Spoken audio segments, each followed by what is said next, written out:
안녕하세요. 진주 한그루 치과 원장 박진성입니다.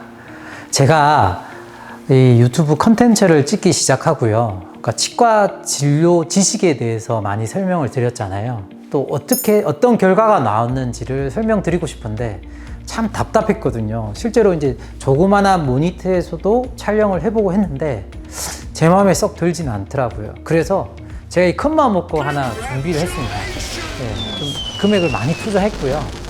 터치식으로 해서 좀 더 유튜브를 보시는 분들에게 좀 더 올바르고 정확한 치과 지식을 전달해 주고 싶어서 준비를 했으니까요. 뭐 병원 자랑이다, 홍보다, 뭐 일부 있을 수도 있겠지만 그런 의미는 아니고 내 소중한 치아를 어떻게 치료했고 어떤 결과가 나왔는지 이런 부분들을 가지고 여러분과 함께 이렇게 의견을 나누고 결과를 공유했으면 합니다. 자, 이분 같은 경우는 이제 저희 병원에 오셨을 때는요, 이 부위를 보시면 까맣게 보입니다. 근데 사실은 이걸 환자분들은요, 잘 몰라요. 이게 까만 건지 아닌지 이렇게 봐도 잘 모르거든요. 근데 저희는 항상 엑스레이를 볼 때는 팁을 드리면 대칭으로 보면 됩니다. 이 대칭으로 봤는데 이쪽 부위보다 이쪽 부위에 그 검은 거 있죠. 치과는 검은 게 안 좋은 거거든요. 충치든 잇몸에 뼈가 녹았든 다 이렇게 검게 보입니다. 자, 이쪽 보면 이쪽 대칭으로 봤을 때 뭔가 많이 안 좋아 보여요. 저희는 보이는데 환자분은 잘 안 보일 겁니다. 자, 그래서 우리는 어떤 걸 하냐면 이 큰 사진 말고요. 치과 가면 큰 사진을 항상 찍거든요. 작은 사진도 찍으셔야 돼요. 그래서 작은 사진을 찍으면 이렇게 명확하게 나옵니다. 이렇게 보이시나요? 이렇게 보이시나요? 이게 뼈가 녹은 겁니다. 이 정도는요, 굉장히 큰 편이에요. 보통은요, 요만합니다. 보통은 요만하거든요. 이걸 보고 치근단 낭종이라고 합니다. 그러니까 쉽게 여러분들에게 설명을 드리면 무록이라는 거죠. 뿌리 끝에 뭐가 있다? 무록이 있다. 즉, 신경치료를 했는데 신경치료를 해도 이렇게 무록이 이렇게 크게 생기는 경우도 있습니다. 왜? 이 세균들이요, 이렇게 바깥으로 막 뿜어내요, 독소를. 그러면 우리 몸은 그 독소에 대해서 저항을 해요. 저항하는 기전이 뭐가 있다고 그랬죠? 뼈를 녹이는 세포가 나와서 이만큼 뼈가 없는 부위입니다. 이만큼 뼈가 없고요. 이게 염증 물질들이 가득 차 있는 겁니다. 그래서 고름이 나오고요. 잇몸이 부었다고 하는 게 이런 걸 이야기를 하는 겁니다. 자, 큰 사진으로 봤을 때는 잘 안 보이지만 이렇게 작은 사진을 보면 정확하게 보이죠.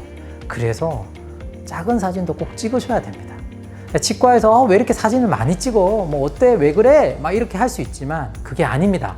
이런 정확한 진단이 되어야만 다음에 어떤 치료를 할지 설계를 할 수 있습니다. 그래서 이분은 어떻게 했다? 치근단 절제술을 했습니다. 자, 치근단 절제술은 뭐라고 그랬죠? 뿌리 끝을, 이런 뿌리가 있었는데요, 3mm를 잘라냈어요.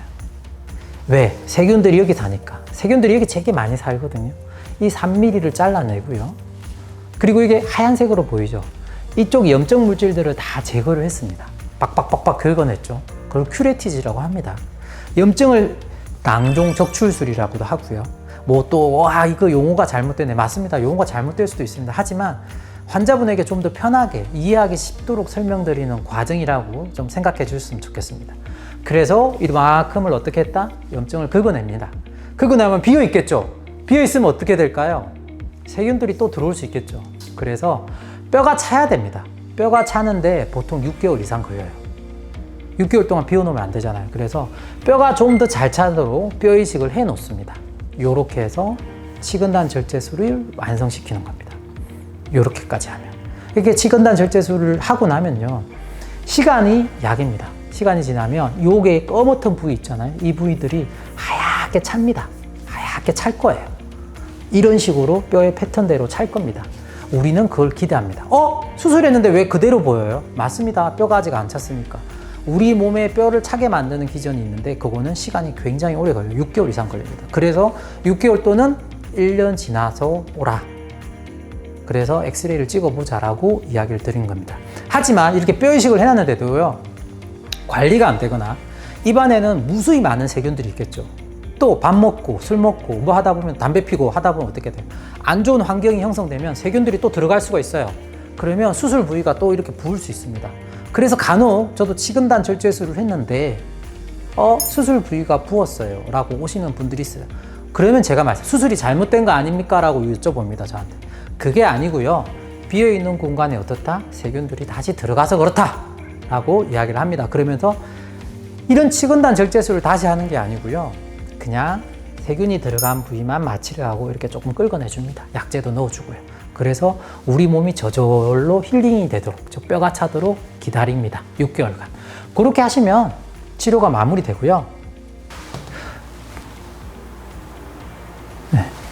자, 우리는 어떻게 됐죠? 요 위쪽으로 어때요? 무릎이 이만큼 있다고 그랬죠? 이만큼 부어서 오셨거든요.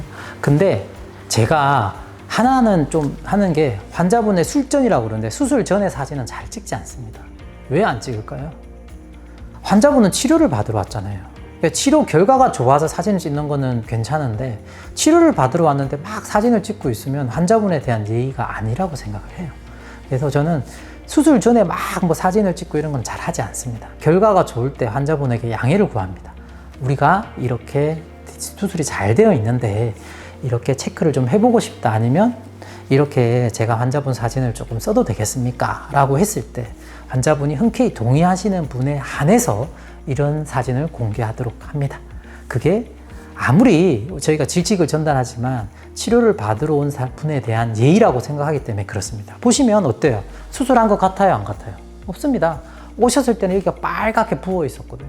전혀 문제 없습니다. 치근단 절제술은요, 진짜 좋은 시술입니다. 네, 그겁니다. 자, 저는 오늘 이 뿌리 끝에 낭종이 생겨가지고요, 대학병원에 가서 재워서 큰 수술을 해라고 했던 분이 우리 병원에 오셨는데요. 안전하고 정확하게 시술을 해서 지금까지는 잘 쓰고 있다, 이렇게 말씀드릴 수 있습니다. 자, 오늘은 치근단 절제술에 대해서 설명드렸습니다.